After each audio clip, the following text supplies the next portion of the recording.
play Beautiful Baby for me? Sure thing, Elsie. Let's go.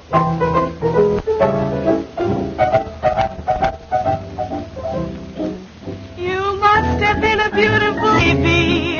Why, you must have been a wonderful child. When you were only starting to go to kindergarten, I'll bet you drove the little boys wild. And when it came to winning blue ribbons, you must have showed the other kids how. Why, I can see the judge's eyes as he handed you the prize. I bet you made the kids bow, 'cause you must have been a beautiful baby. 'Cause baby, look at you now. Why, you must have been a beautiful baby. Why, you must have been a wonderful child. 'Cause when you were only starting to go to kindergarten, I bet you drove the little boys wild. And when it came to winning blue ribbon, why, I bet you showed. Why, I can see the judge's eyes as he handed you the prize. That you made the cutest bow, 'cause you must have been a beautiful baby. 'Cause baby, look at you now. Sing it, boy, sing.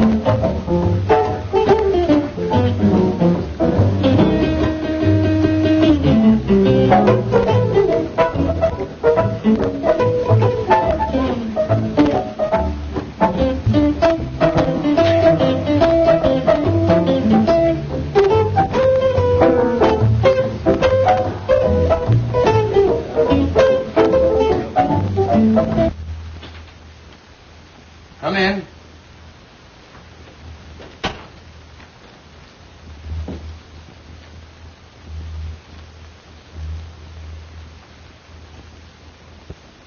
Hello, Elizabeth. What's on your mind? Heavens. What have you been doing? Hijacking somebody? May I sit down? By all means. There you are. Now, Well, who from, how come, and what for? Tony Guido and Nick Cavelli. I smell trouble. Their gang just pulled a big job. The peacock robbery. Smells like one of their jobs. They keep me on the anxious seat, all right. Well, what do they want? A little party in the private apartment upstairs after the joint closes tonight, That's easy. It's for rent for such purposes. with a half dozen of our girls to entertain them, including Elsie. That's what I was expecting. And what I feared. There goes the big dough. With 300 more on the line on delivery of Elsie. $500 gone with the wind. You know she won't go, so Because I want the place to make money. Why do you let her kid you? Well, you want us to kid ourselves? Nonsense. You're paying a handsome manager to look after such things, aren't you? It's $200 without her, $500 with her. $300 ought to be enough to get you to make that manager do his duty. $500 is almost enough to make me use a gun. But I don't think they could persuade that girl to go up to that apartment if they offered her 10 times that much. It's amazing to me how you let that pair play you. If you had the right kind of manager, you'd soon see how quickly Elsie'd be persuaded to sit in on these parties. Darn it, why rub it in? The girl is 100% for the joint for what she's been hired for. No. I just can't tell any girl to do what I know isn't just right or get out. I'm a gangster, but I still haven't sunk that low. Rats. If you'll make my brother manager, I'll guarantee that Elsie Bellwood will be doing just what the joint wants her to do in 10 days or... Nothing doing, Elizabeth. I beat up men. I'll never go in for getting rough with a woman.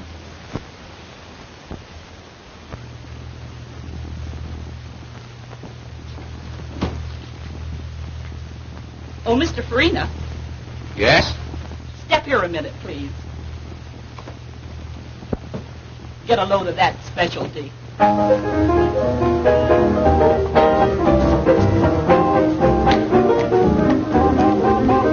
Some of these days, babe, you're gonna miss me, honey. Some of these days, babe, you're gonna feel so lonely. You're gonna miss my hugging. You're gonna miss my kissing. You're gonna miss me, baby. When I'm gone away, you're gonna feel so lonely, baby. Just for me only. For you know, baby, you done had your day. And if you leave me, you know you're gonna grieve me. You're gonna miss your little brown skin chocolate drop mama some of these. You're gonna miss me. You're gonna miss me? You're gonna miss me. Ow. What is that? Watch it, boys. You're gonna miss your little brown skin chocolate drop mama some of these days.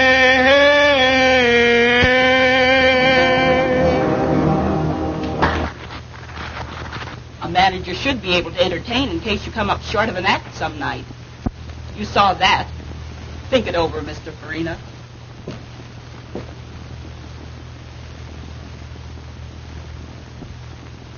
As I started to say, Elsie's a good performer, and they like her.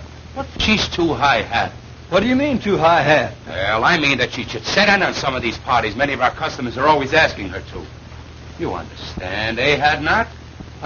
But is that just right? You know that not Elwood, she's a good performer. Pleases everybody with her singing and dancing. So don't you think that's quite enough? Of course, but the other girls go in for it, so why not her? That's her business. I hired her to do just what she's doing. If she wants, I couldn't stop her. But if she doesn't... I understand all that. But if we could promise some of them a date with Elsie, hey, many would be willing to spend more dough. As I said, that's up to Elsie. But you mustn't expect me to try to persuade her. And I hope, too, that the Poodle Dog Cafe hasn't sunk so low until a decent girl can't work here. Ah, don't be so arbitrary, Hadnot. Many of the people who come here call themselves slumming. And if they want to date up a few of the girls for a little party afterwards, it means more dough for the joint. You understand? Of course I do, Farina. And they do it right along. But you were speaking about Miss Bellwood. And I merely said that if she doesn't want to go out on any, I'm not going to argue and abuse her about it. Good evening, Mr. Grady. What's the matter? Oh, nothing much. I was just trying to show Hadnot that if Elsie would consent to sit in on some of these parties, it would help the business. Of course it would. What did Hadnot say about it? He said it was up to her. Well, he should make her. Who is she if she can't help us make more money? The other girls are always willing. That's what I try to show him. But all I could get is, it's up to her. I'll talk to Hadnot myself. Oh, Mr. Hadnot. Yes? Will you please step in here a moment? Of course.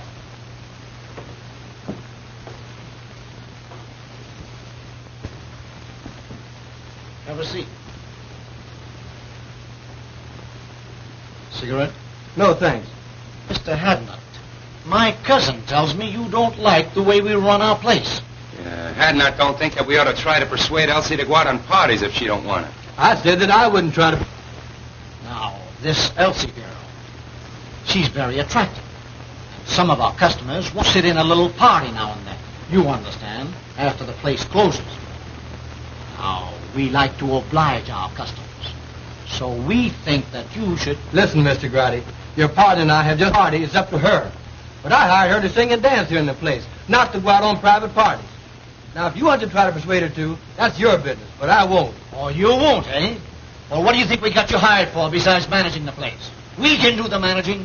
That is, you know the girls better than we do. You talk the same language. Now, we've been after this girl to help us out a long time. Now we say you get her to or... Quit. That's okay by me. Now, Hadnot, you don't have to do that. Let's talk it over. You see, I try to You get... both made your positions very clear. There's no alternative but to do what you want me to or resign. I'm resigning. You can get plenty of men in my race to do anything you ask them to. So why waste your time on me? As far as Miss Bellwood's concerned, she's a lady. I have too much respect for her, for myself, to try to persuade her to do what you know and I know is wrong. As to you two, if you had any respect for the unfortunate members of my race, especially the girls who are forced to work here, you wouldn't try to make them do ugly things. But since you haven't, I don't like your attitude. I'm quitting. Good day.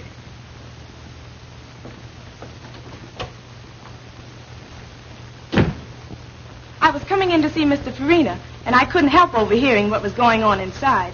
What does he mean?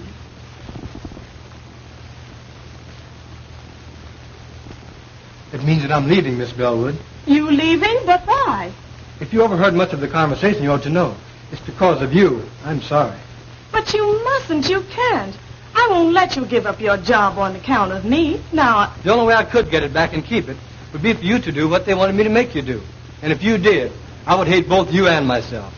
Oh, you're so fine and noble, and jobs are scarce. I could never feel comfortable or happy knowing that you gave up yours because you wanted me to stay decent. Why, Oh, let's not take it so seriously. I don't belong in that place anyhow. Neither do I. If you just must quit, then I will too. You'll do nothing of the kind. There's nothing wrong with your job, and you don't have to change your ways just because some drunken, depraved customer wants to go flying around with you. Meantime, the customers like you, and you're making more money now than it is possible for you to make anywhere else. Forget about me and the cheap job I had. But don't you understand that I understand all about what you want to say, but the fact is, I've been appointed to a job on the detective force. I was going to quit the first of the month anyhow. The prosecuting attorney is anxious to break up the cabaret racket. And their efforts to force you to be bad, whether you want to or not, should be a part of it. Anyway, I've got a better job. So go in there and do your work and keep on being nice. I like you that way.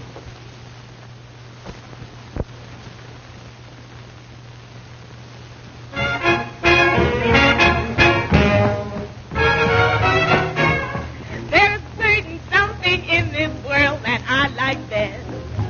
I depend on one thing for my total happiness.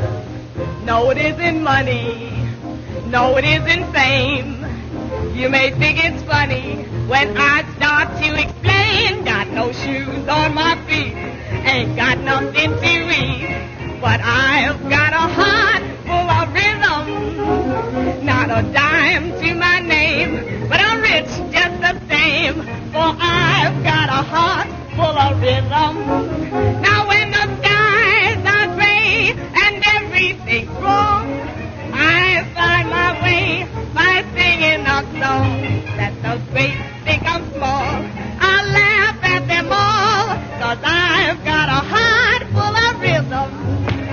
Got no shoes on my feet, ain't got nothing to eat, but I've got a heart that's full of rhythm. Not a dime to my name, but I'm rich just the same, for I've got a heart full of rhythm. Now when the skies are gray and everything's wrong, I find my way by singing a song. Let the great think I'm small, I laugh at them all, for I've got a heart full of rhythm.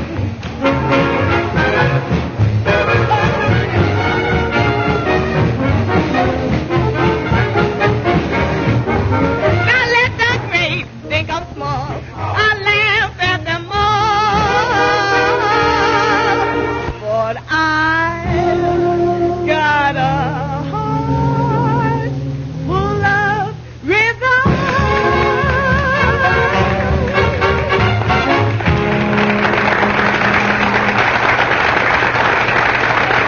Be very happy when I think of you being without your job on account of me. Tell you, Elsie, if I may call you that. You may, of course. Thanks. That makes it easier. Getting back to what we were talking about, I was trying to tell you that I didn't care. You see, I've been studying for detective work for 2 years. It comes under civil service. I took the examination. Thing is all right. I don't have to worry about a job for me any longer. With a better job, I can do more good. Naturally, I'm glad that I can now be more independent and stand up when the occasion rises for decent girls like you. I sure like you for that, and I shall always respect you. I hated to think that you had to suffer any inconvenience or embarrassment on my account. However, I like to think that the Negro race have such a terrible time. If we had a few more girls like you, maybe it wouldn't be as hard as it seems. By the way, did you happen to notice anyone hanging around to take my place? Yes, those Landry boys. Incidentally, distant relatives of mine. They're made to order for dirty work. They'd hardly stop at murder. So, I may have to quit after all. No, the customers like you too well.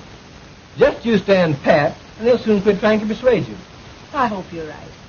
It was bad enough for the help while you were there. But with those outfit like my relatives in charge, why, I shudder when I think what those poor girls will have to put up with now. Oh, you don't need to. I'm on the getting outside. I can be out in a jiffy and upstairs before you can get around on this side. I want to thank you for a fine evening. But if I find out that you're lying about that detective job, I'm going to make you let me do something that I never thought I'd ever do. Take care of a man.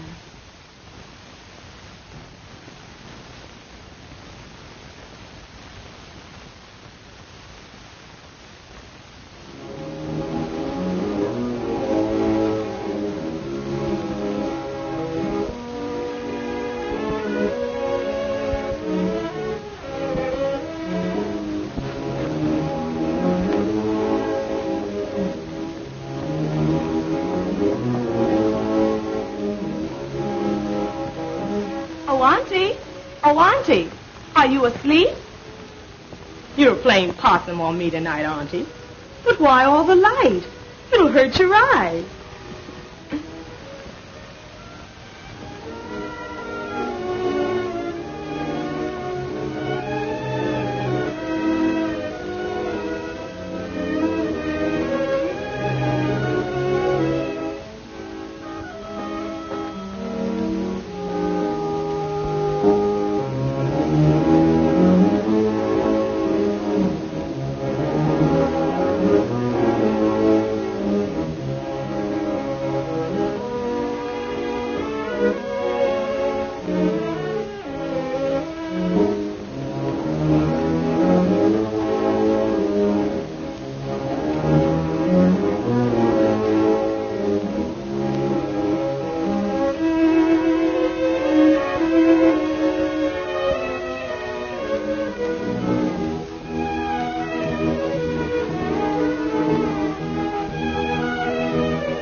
My man, I saw you give up your job tonight to defend a girl's honor.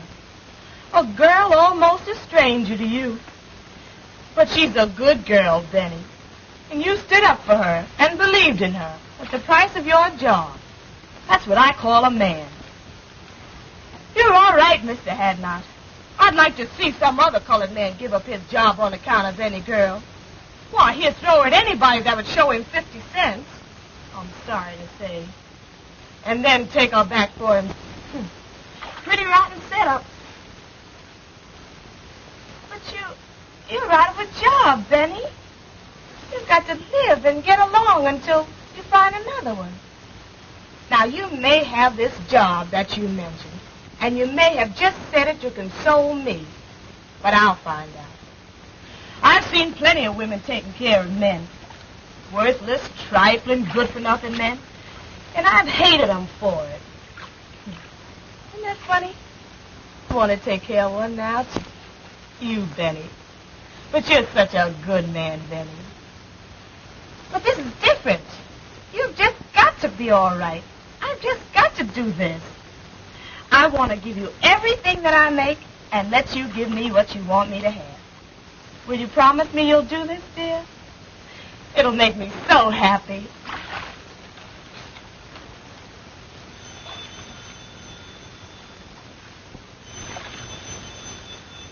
The phone. That's strange. I wonder who could be calling at such an hour. Liz, what do you say we start the session with a little drink, yes? Okay, boss.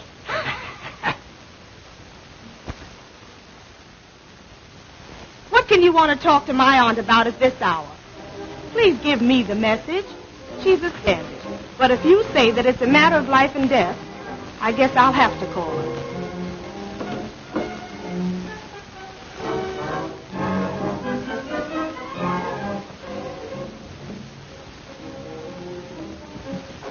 Oh, Auntie. Auntie, someone wants you over the phone. Do you hear me? Poor Auntie. You're tired. I just won't do it. Whoever it is has got to give me the message or wait until you wake up.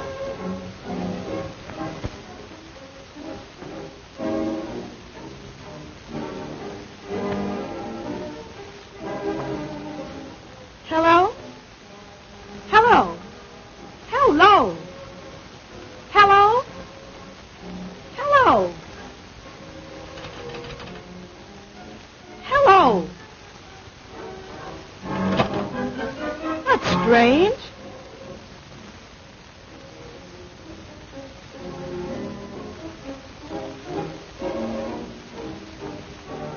Oh, Auntie. Auntie, wake up.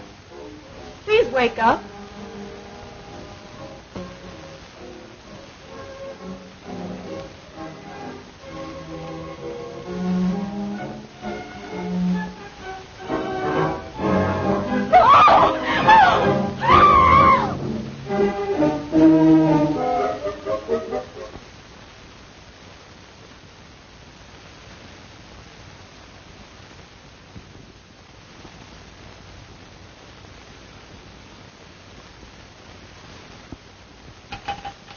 Operator! Operator!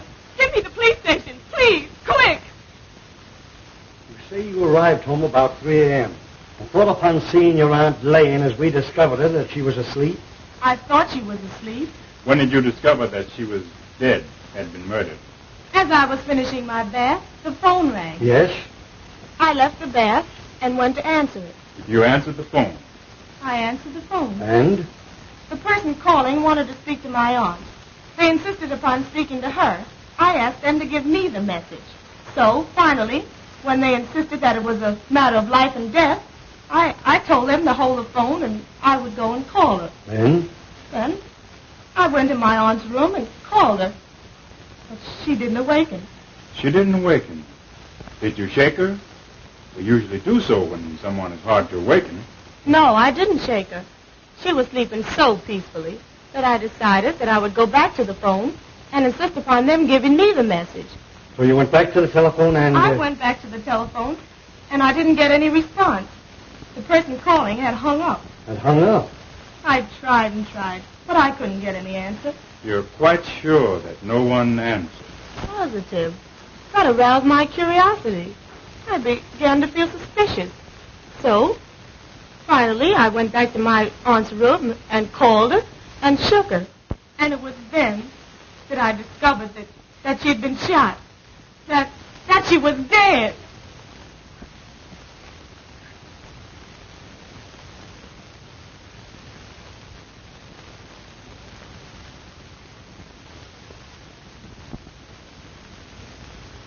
Well, what do you think of her story? Sounds truthful. It does, and it may be. But in cases like these, one can never tell. It always pays to reserve decision until you learn more. That's true. Who is the girl? Her name is Elsa Bellwood. Do you know her? In a general way. I've talked with her. She's considered a very good singer and dancer and works at the Poodle Cabaret.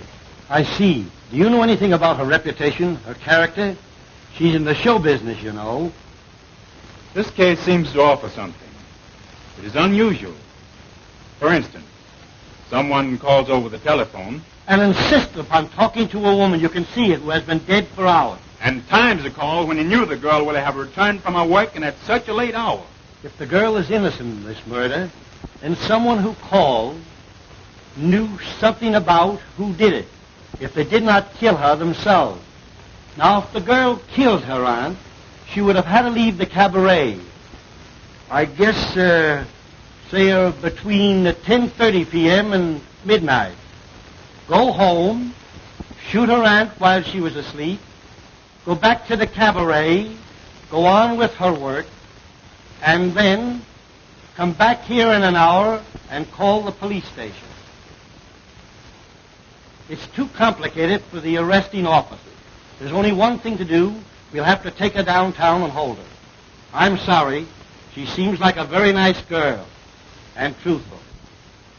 But somebody killed that woman. Now, as the girl was the only one here, there's only one thing to do. Take her downtown and book her. Come on. Does this mean that I'm under arrest? I'm awful sorry, but you are. Oh. And it means that you're going to lock me up? Put me in jail? Yes, I'm awful sorry. I'm not blaming you. There's been a murder, and the law has got to find out who did it. Well, there's no one else to hold it this time but me. So... If you have an idea who did it... No, not the least. Not the least. I can't imagine anyone wanting to kill my aunt. Poor auntie.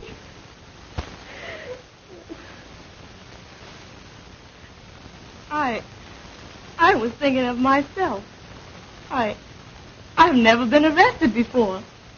And now they're holding me for something that I don't know anything about.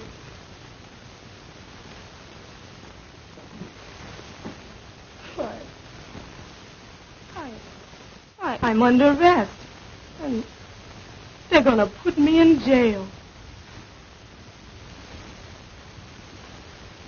Well, once if you're sure... I'm not sure of anything. I merely feel that the girl is innocent. We should go easy on her until we get some more evidence. Well, I'll speak to the matron. But you understand she cannot leave. But at least the room isn't a cell. Thank you. I've talked to the matron has a room here with a bed in it. So we're going to let you have it so you can get some sleep. Then when you're brought before the DA this afternoon, you'll be more rested and composed and think more clearly. You must be awful tired after such a night and all of this. Thanks. You're very kind. I am tired. Very tired. I feel... Oh, I guess I just don't feel anything anymore. I'll call the matron now. Do you know a lawyer? Have you some friends? I have no lawyer. I know a lot of people, but I'm afraid they won't understand this. I just don't know what to tell them. Do you have a boyfriend? No, A pretty girl like you? You must have somebody you like or who like... Oh, I didn't say that I didn't know anybody. I know a man, but I don't... He would come closer to under than anybody else. If you have a pencil, I'll give you his name and address.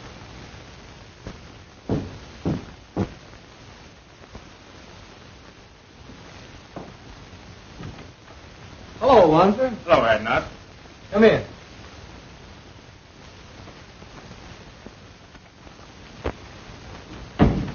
Have a seat. If Miss Bellwood didn't want to go on these private parties, and you know what that means, I wouldn't make her go. Say, if I had my way, I'd clean up every cabaret like the poodlock in this town.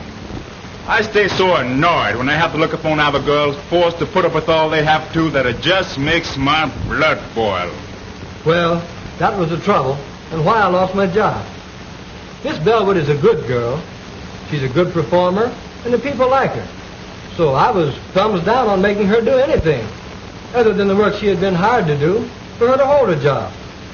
So that's why I'm out of the poodle dog. That's too bad, Hadnot. But what about your appointment to the detective force? That's gone through, and I'm starting to work the first of the month. Good. I'll be glad to welcome you. Thanks.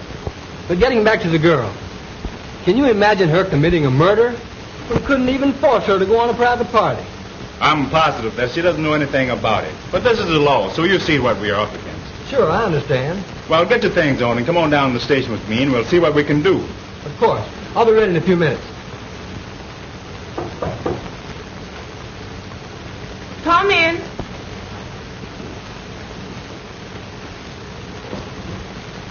Oh, Elsie. Benny, Can you imagine such a terrible happening?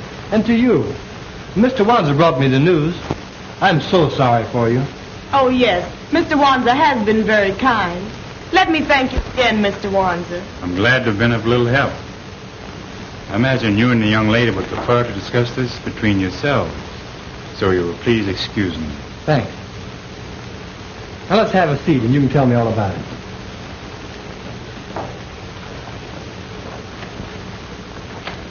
As I understand it, she had been dead several hours when you found her, after your arrival home. Oh, it was too terrible for words. Why, I walked about the house talking to her at intervals for about 15 minutes after I and called, or maybe had called, to see if I had returned home. And when they found that I had and didn't know that she was dead, then that's the way it all ends. I can't even imagine beyond that. She was shot between 11 and 12 o'clock last night. Now, what time were you called? Between 3 and 4 a.m. She must have been dead at least 3 hours before the girl, according to her story, discovered the body. Just about. You know, this case offers something. Here are two colored women living alone together, who one finds the other mysteriously murdered. Now what? I've detailed Wanzer to investigate it. That's sensible. Being a colored man, he might be able to find out things that one of our other officers could not. And I expect him to uncover something by this afternoon. Come in.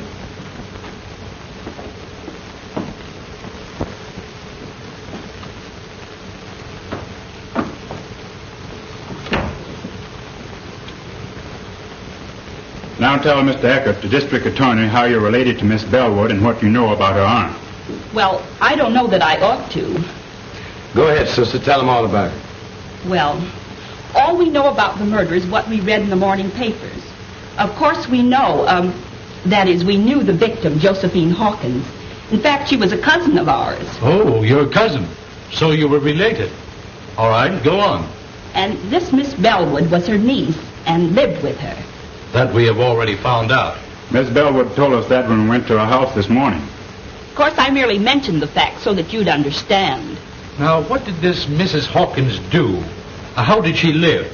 You mean Miss Hawkins? She wasn't married, had never been married. Oh. No, she owned a beauty parlor that she ran downstairs in the same building. Have you any knowledge or idea how the expenses of the apartment were shared? No, I don't know. But I do remember once talking to her and of her saying that she had an awful lot of insurance for a woman, but that Elsie, her niece, had taken it out on her and was paying the premiums. So she was heavily insured, and her niece, whom we are holding here, paid the premiums, even had the insurance taken out. That's what she told me. Just when did she tell you that? Oh, 3 or 4 months ago, I'd say. That, of course, could be a motive for the murder. But we want to know more, Mrs. Green. The whole story. All you know. It's all right, Elizabeth. Go on. Tell them all you know. Well, Now, just a minute. Come here.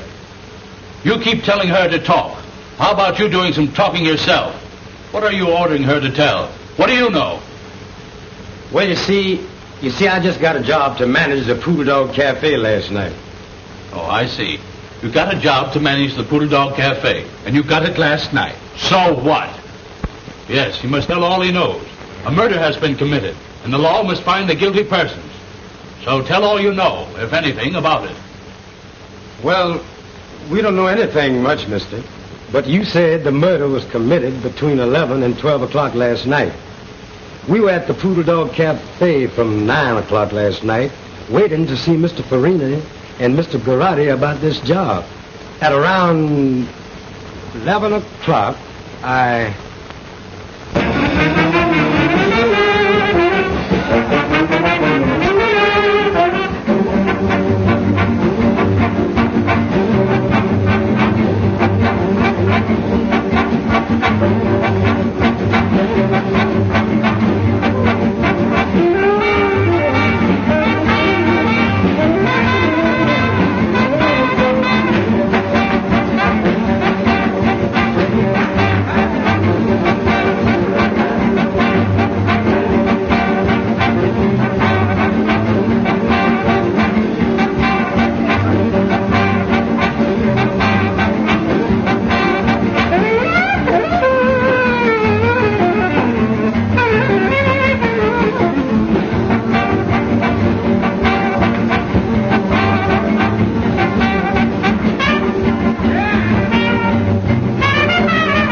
Gee whiz, I wonder when are those guys going to get around to me. We've been waiting here for 2 hours.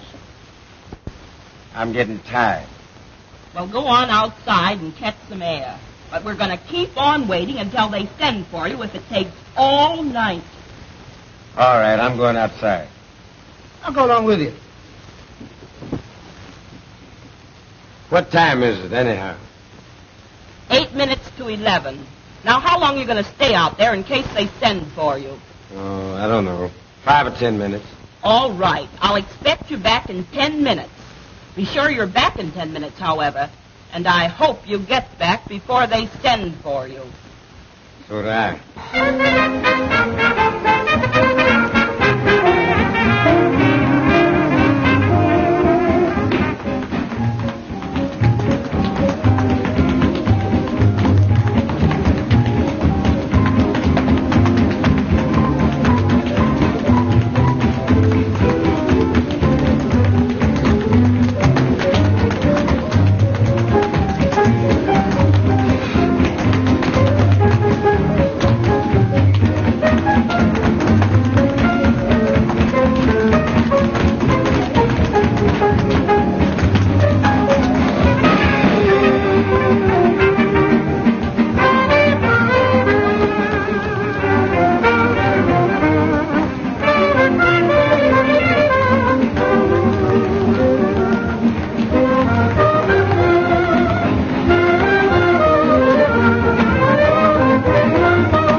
Glad to get out of that stuffy place. Cigarette? Yeah.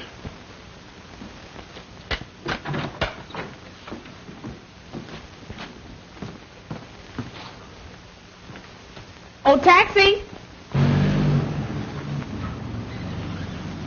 Drive me to 1415 Yandy Street, please.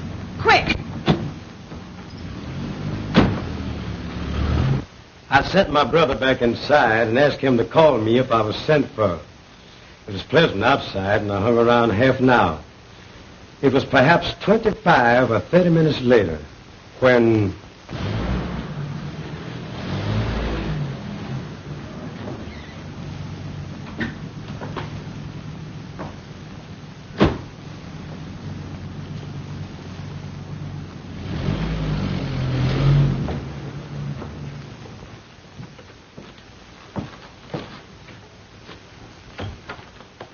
It's ready to see you now.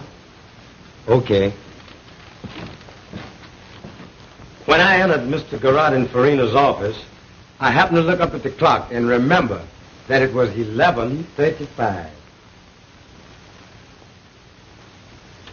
Yes, sir. Bring Miss Bellwood to my office at once. Yes, sir. I thank you people for the information you have given me. I'll take your address, and if and when we need you, we'll send for you. You may go now. I sure hope you don't send for me. Oh, what an awful story. Why, I didn't leave the cabaret from the time I went to work until Mr. Hadnot picked me up and drove me home shortly after 2 o'clock that morning. Why has the man chose to lie like that? Perhaps he's trying to shield the real murder. Would he have any motive for killing her himself? Oh, I don't know. The whole thing has become so confused until I can't think clearly anymore. But I can't see where he would have had any motive. And why are they trying to put it on me? These cousins of your aunt seem to have hated her, or you both. Can you prove that you didn't leave the place at the time he said you did? I'll try to. Now, let me think. I remember. After the first show, or I should say between shows, we always do 2 shows, I went to my dressing room and had a nap. I always do. If someone saw you go to your dressing room and could swear you stayed there until the second show, that would counter this evidence, which Lander will no doubt repeat when he's placed on the stand at the trial. That's it, Miss Bellwood. You took the words out of my mouth. I see. No. because I always lock myself in, and I don't recall seeing anybody when I went in or when I came out. That will make his statement about seeing you leave the place hard to disprove. But we've got to produce evidence to prove that he's lying.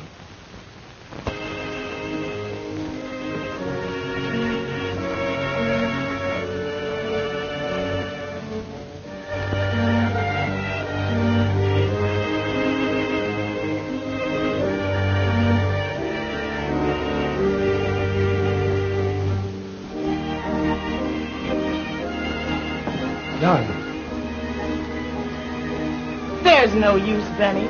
Why give me false hope? Just leave me here to slowly succumb to this living death. I want to forget that I was ever born, and that I ever had any hope, and that I was ever a free person, once happy and hopeful. I can both understand and appreciate your hopelessness and despair, Elsie. But I want to tell you, dear, that I love you. Have loved you long before you even knew it. And that I've dedicated my life to righting this great wrong and setting you free. Since you didn't kill your auntie, somebody else did. So you see, I must ultimately succeed. And I will succeed. Oh, what you say sounds so beautiful, Benny. Well, I'm only a convict now, and I shall always be pointed out as a convict. You're a victim of circumstances, Elsie. You're not the first person to suffer this misfortune. When the guilty persons are brought to justice, you'll be a martyr, and no person can point a finger of guilt or scorn at you. I'm going to help you, dear, but you must help me to enable me to help you. Help you, Benny? How can I? Easily and simply. I believe Mrs. Green and her brothers either killed your aunt or hired somebody to do it. At least know who did. Either way, the truth is not before very long. Some Negro mixed up in this is going to talk. They always talk. And they can never keep a secret, especially one so important as a murder. Maybe. But why haven't they talked? They know... Don't you catch my point, dear? You had to be convicted first. They've kept so busy telling lies to put you here that they couldn't start talking up to now. But with you convicted and here in prison, they'll soon relax. They'll think they've been smart in putting you here and don't know enough to realize that you can be gotten out. Their first move now will be to try to get the insurance money. I'll bet I'll be able to write you in less than a week if they've made application for it. I love you, dear. You're my great incentive. Kiss me.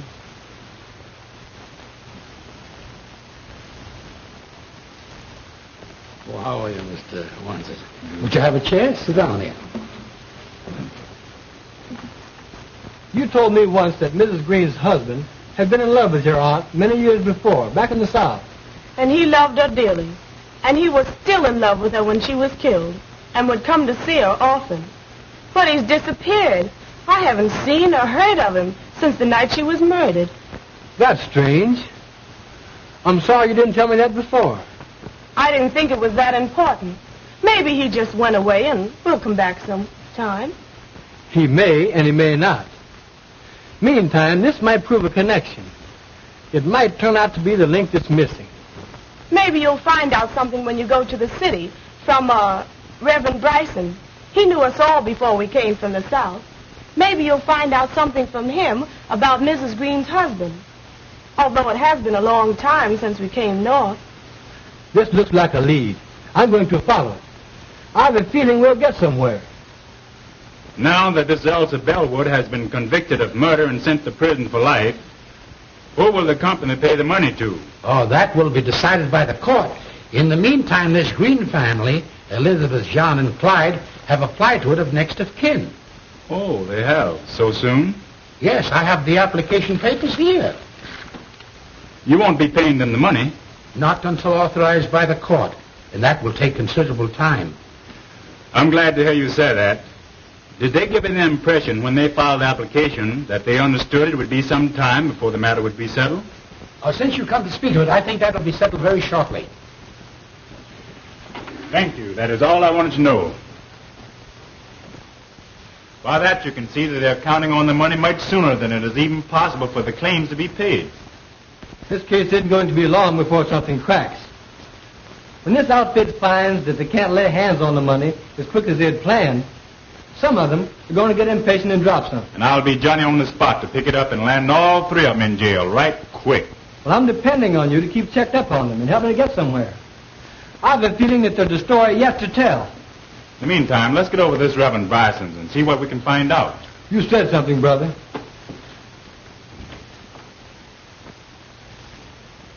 Be seated, gentlemen.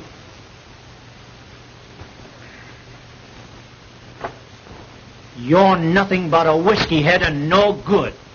We have liquor here to sell to customers, not to be soaked up by the manager. You stay drunk. Nobody likes you. So you're through. Now get out.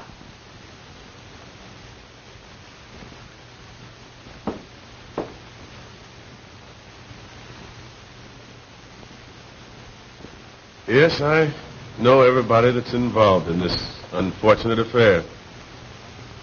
I knew Josephine Hawkins when she was just a pretty young girl having beaus for the first time. I knew Elizabeth Landry when she pulled the trick on Ned Green that made them man and wife. She says that she's going to have a baby and that I'm his father. Are you? Maybe I am and maybe I ain't. You know I ain't the only one that's been running around with her. Well, that's the chance you take, young man. She has you charged with fatherhood. There's no alternative. What do you mean there's no alternative? Well, I mean that you must marry the girl. But I don't love her. Never did and never will. You know who my girl is. You know who I've been going around with. And I ain't afraid to tell you that I love Josephine Hawkins. She wouldn't come up with no tale like this. Why should she want me to marry her when she knows that I'm in love with her cousin? Well, that I don't know, young man. Now, you admit that you've been having clandestine affairs with that girl. She charges you with being the father of her unborn child. If you do not marry the girl, she'll have you arrested, put you in jail. You have a very good reputation, and you shouldn't permit either yourself or the girl to be scandalized. When you get ready for the ceremony, bring the girl here to me. Well, I married the couple. And 3 months later,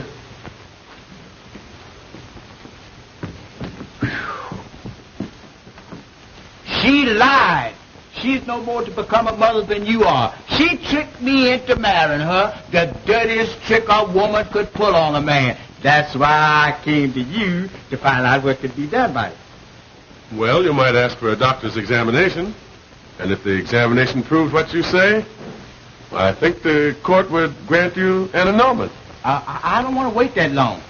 I can't be bothered with no nerves. I'm leaving town. I'm afraid if I stayed here, I'd kill her. I ain't got time to be bothered. I am leaving town tonight. Goodbye. Heartbroken, Josephine Hawkins had left town, gone north. And Elizabeth, after Green had left her, she left shortly afterward also for the north. And feeling that Green had followed Josephine, which perhaps he had, Elizabeth took her brothers, whose reputation was rather unsavory, north with her. 10 years later, I was transferred to my present charge. And when I came here, I learned that under the threat of death, Elizabeth's brothers had virtually forced Green to live with her. And in the meantime, Green's love for Josephine had never died. And he insisted upon seeing her whenever he had a chance. I think you have given us the key, Doctor, to the missing link in this tragedy. And we'll start from here and run this thing down. You can bet.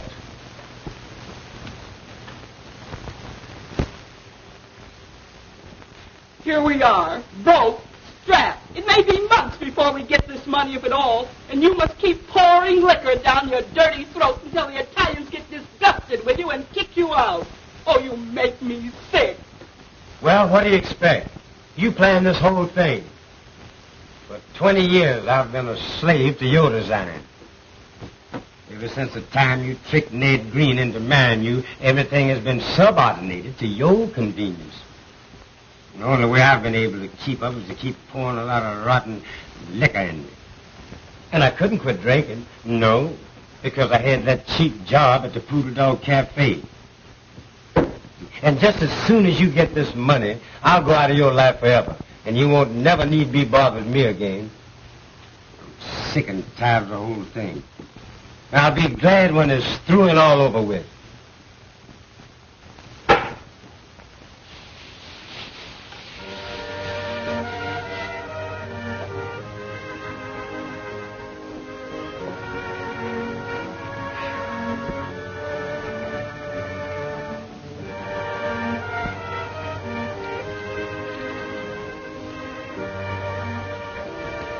Dearest Elsie, we're getting somewhere. Very soon the case will be cracked wide open and you'll be free. In the meantime, now and always, dear one, that I love you. Love you. Benjamin.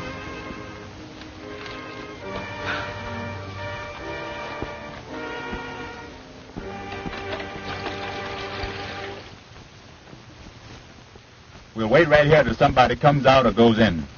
I have a feeling we won't have to wait long. Hey, son, come here. Yes, sir? Live around here? Right across the street in that house with the yellow shades. How about the house next door?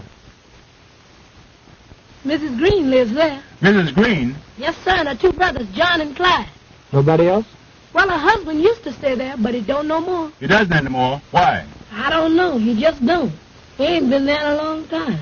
I think he went away somewhere. Anyway, he ain't there no more.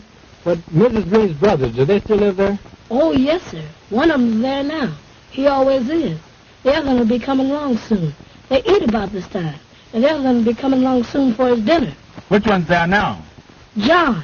He sleeps up until about this time. Then he gets up and eats. And then he goes down to the Maple Leaf Social Club.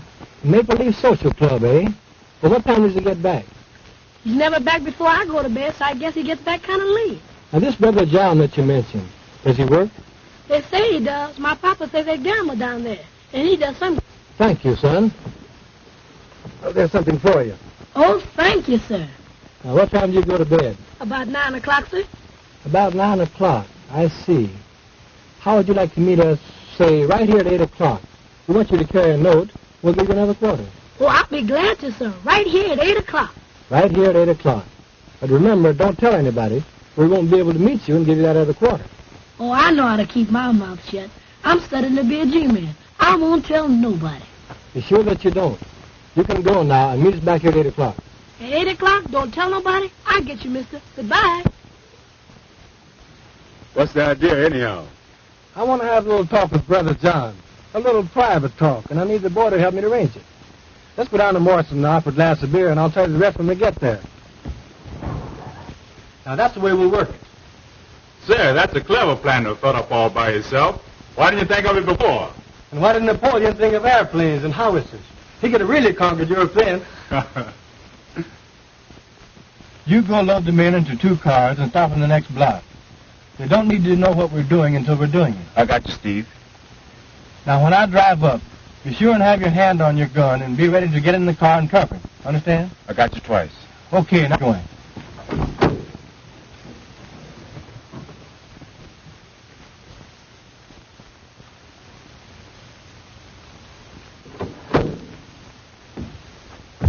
All right, mister. Here I am.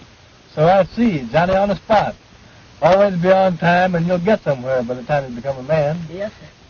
Say, do you know where the Maple Leaf Club is? Sure. I want you to show me that. So you drive up to the next corner, then you turn right, and there you are. All right, here it goes.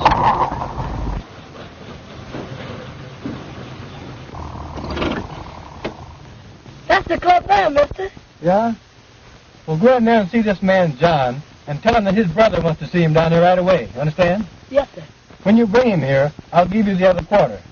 Now, when he's sitting here by me, you come around on this side of the car, and I'll slip it to you easy like. Yes, sir.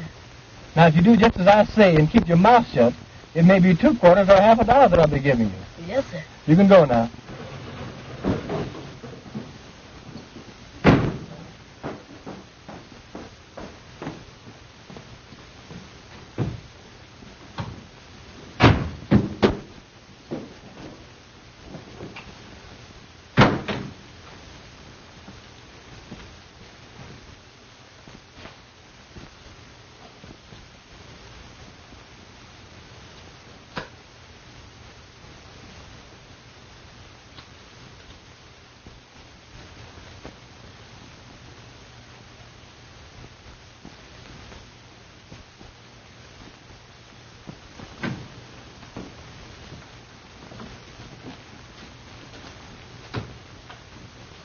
Hello, John. Well, hello, Edna.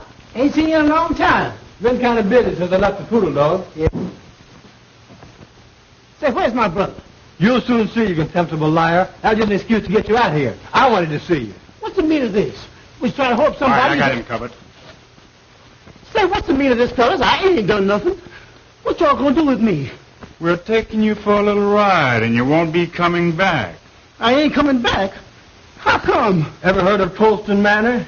You mean that handy house way out there on Tolston Point? Yeah. What's that got to do with me? We're taking you there. For a little seance with the ghost of the manor. Not if I knows anything about it. Oh, no, my good fellow. Not only are we taking you there, we are going to tie you up and leave you there to starve to death and die.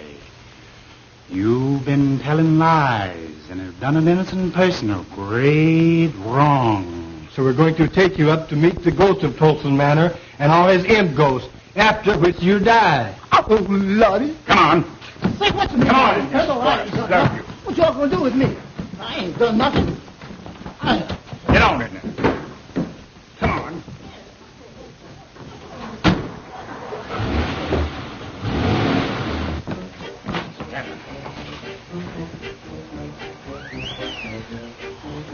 All right, Wanda, make a light, please.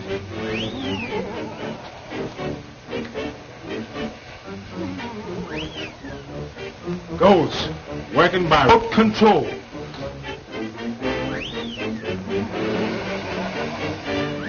I hear that the only living things that visit here are huge buzzards with pink necks and white gills who fly down through the chimney and pick the bones of liars like John here, whose lips have caused great suffering. They tie them to that post over there. And when the buzzards fly down and devour our bodies, old Tolston turned their soul into imp ghosts. And every night at 12... Great goodness, it's midnight now. When that hand reaches 12, the ghost I've heard appear. At the stroke of 12, now watch.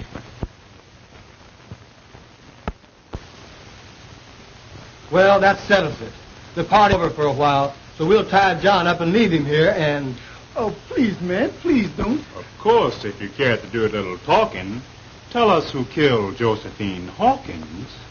We might decide to wait a while. If you promise them hands won't come back, I'll tell you anything, everything. Just don't leave me here. You're such a rotten, dirty liar until I hesitate to believe anything you say. You swore in court under oath, so how do you expect us to believe you out here? But I'll tell you why we brought you here, and why we're going to leave you here with these ghosts. You killed Josephine Hawkins. I killed who? Josephine Hawkins. And you lied about Miss Bellwood when you swore she left the cabaret and went home and shot her aunt. I didn't. What do you mean? I means I did lie about Miss Bellwood. So did my brother. But I didn't kill her aunt. Neither did my brother. I don't believe you. But we're going to tie you up and leave you here for the dirty lies you told on that poor innocent girl. We didn't kill her. I swears we didn't. But we did lie about seeing Miss Bellwood. And if you won't leave me here, I'll tell you all about it. Well, what do you think about it? Oh, I wouldn't believe this guy on a stack of Bibles. I don't see any use in wasting more time listening to this dirty liar.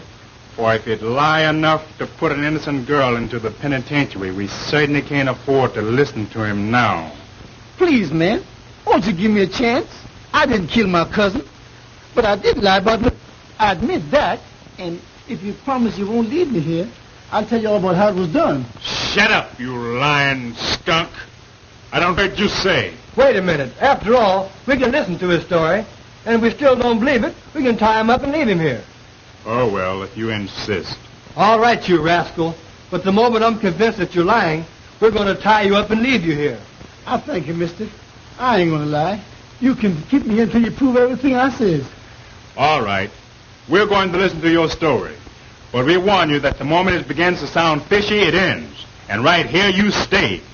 I'm going to tell you the whole story. And ain't one word of it's going to be a lie. All right. Start from the beginning. Way back in the South, before any of you came north. Yes, sir. I sure will. Well, it started like this. My sister Elizabeth took Ned Green into marrying her. He was going with my cousin Josephine and was planning to marry her. But when Green learned the truth, he hauled off and left her and came north. Josie found out somehow Green was mad, so she hauled off and left too. My sister then followed Ned up north and brought me and my brother along with her. And lo and behold, she found Ned up here chasing around after Josie. That made her mad, so she had us go get him and scare him into living with her again. He tried to, poor fella, but they just couldn't get along somehow. You see, Ned was still in love with Josie and was always slipping out and seeing her. Then, just before the murder... You've made a slave out of me all of my life. Why don't you let me be and give me a divorce so I can go and marry Josie? You know I love Josie and have loved her always. We would have been happy if it hadn't been for your lying lips.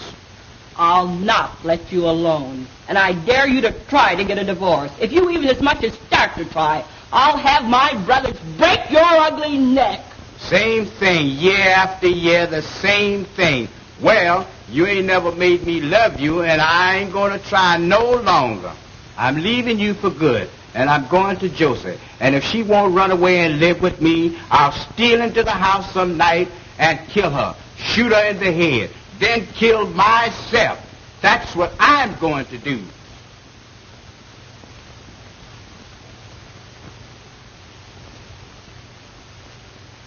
No dumb Negro like you ever had nerve enough to shoot anybody. And as for killing yourself, you make me laugh. But my sister was mistaken that time. For the very next night, that was the night of the murder, when we returned home from the cabaret where we testified, we saw Elsie leave, then come back. We found a note.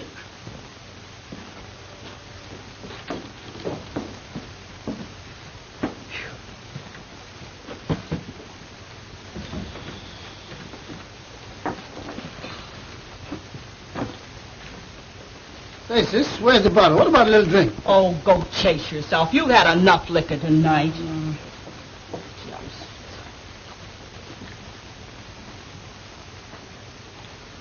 Say, what's this?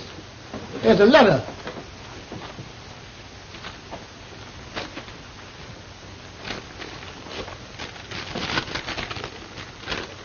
To my wife, I have done it.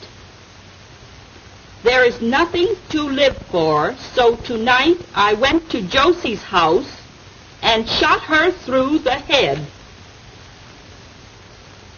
while she slept and turned on the light so her soul could find the way to heaven. With Josie dead, when you find this note, I will be dead too. I am going to tie a rock around my neck and jump off Tyndall's Bridge.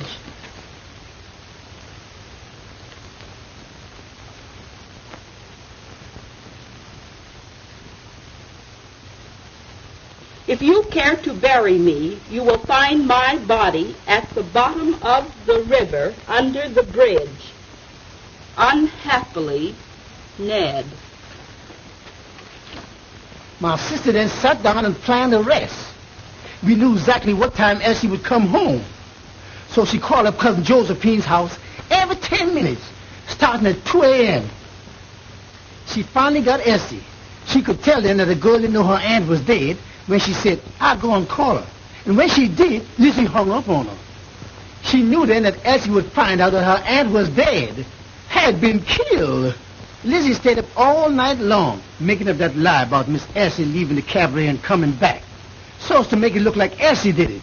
Then she rehearsed me and Clyde on how to tell it. We were scared they would mix us up. All the time we was at the district attorney's office, Lizzie kept on pinching me and Clyde to make us tell it like she rehearsed it. You see, she was after that insurance money, and she figured that if she could get Elsie convicted, why, she'd get it. Well, what do you think of it? Well, I guess we'll put him under arrest while we check on his story. And if we find Green's body... That'll reopen the case and set Miss Bellwood free. All right, fella. We're calling the party off. Taking you back to town and locking you up until we can see if your story is true. Let's get going.